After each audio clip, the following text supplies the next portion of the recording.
Hello world, welcome back to another episode of Let Them See Your Mind. It's your girl LD Marie, and we are back. So today we're going to have a discussion about my transition from cast to MASH. So I hope you checked out my video where I talked about the different areas of social work within the United Kingdom. So today we're going to have a discussion about my transition between going from the cast system to a MASH system.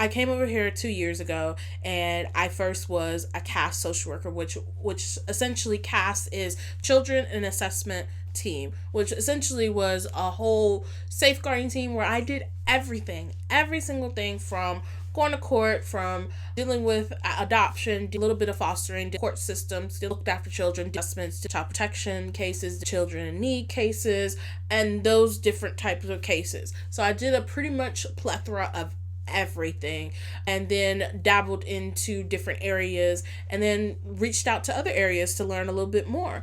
And so that's what I did as far as a CAST social worker coming into the field. Now I have been in my role in MASH for 3 months now, and I can say that it is totally different from what CAST is. Well, now I'm not running around and going to visits at stupid o'clock in the morning or stupid o'clock at night. Now I am spending my mornings or my evenings or sometimes getting stuff done where it's a fast transition. And so a lot of people just don't get that. They feel if you work here in the United Kingdom in the system, they feel MASH is like the easy way out. When in actuality, it's not. Just a lot of different things. You have to be fast on your feet, and you have to really, really understand and get all the information in order to get it transferred over to another team to actually work on. And your information is vital in order for the social worker to have the questions they need to ask. Or not even just ask the questions they need to ask, but also just up to the questions that you may not answer and unpick it a little bit further. So, like I said, with MASH, it's very, very fast-paced. So the job that I have currently in, we usually have a 24-hour working time, so which is about 2 working days. But a lot of the times you only get the 1 working day and not necessarily 2. If you're lucky, you get the full 2 days. If you don't, if you're very much trying to get used to everything, then you may only get the 1.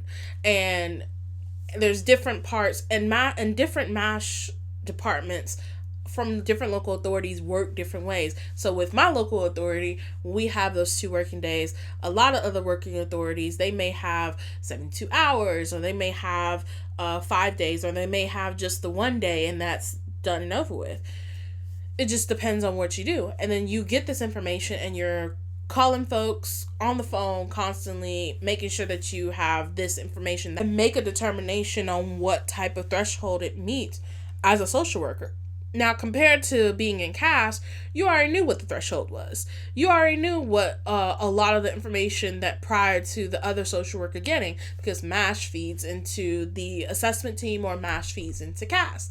So a lot of different things that I learned from being in a CAST team very much filtered into being a MASH, but also it gives me an idea of what threshold looks like compared to when I was doing assessments and doing those types of things. You don't get that feeling of threshold unless you're actually there.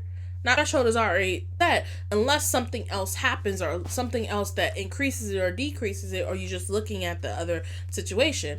Now, with MASH, you're looking at it fresh pair of eyes, and you are determining if this needs to be either a 2, 3, or 4.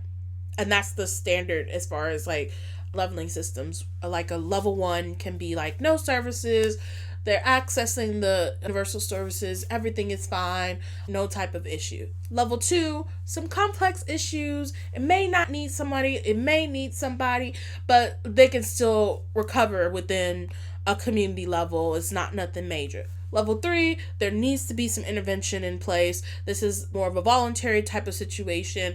We are going to voluntarily come in and help you guys, whatever case may be, and that's a level 3 compared to a level 2 where it's just like, it's still voluntary. It's either you want it or you don't. So same with level 3. It's just a little bit higher because there are a lot more safeguarding concerns that come about. Level 4, there's definitely some concerns there. We have to get involved. We're going to go in full guns blazing. And that's the level system that we have in the UK, where it's 1, chilling, you good. 2, 3, we would very much like to be involved, and there are some concerns that we have. 4, ain't no way, we're coming in guns blazing, this is the law, everything else. That's usually how it goes.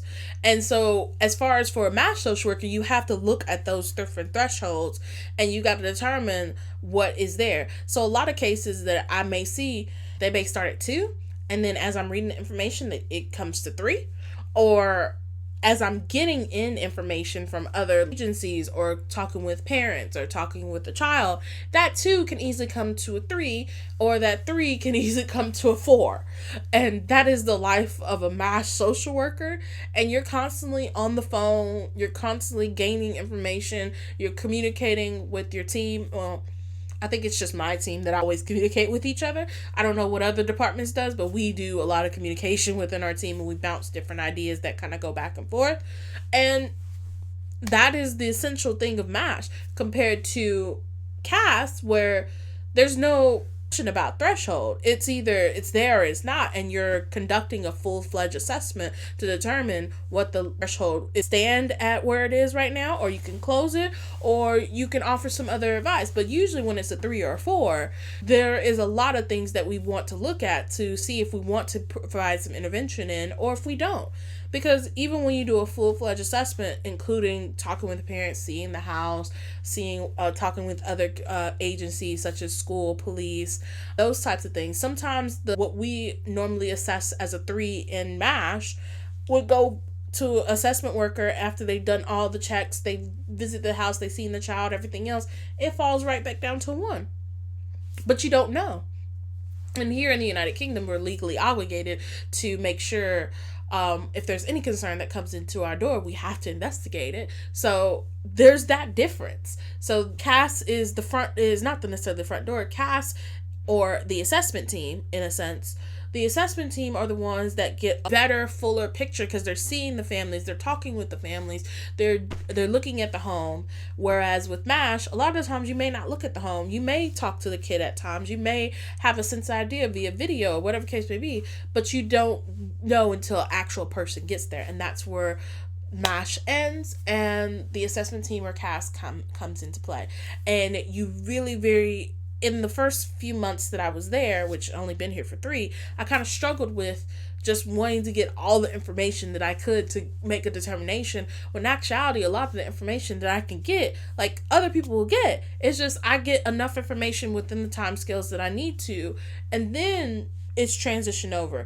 Get enough information to make a decision whether it needs to be triaged to a different team or step down or close.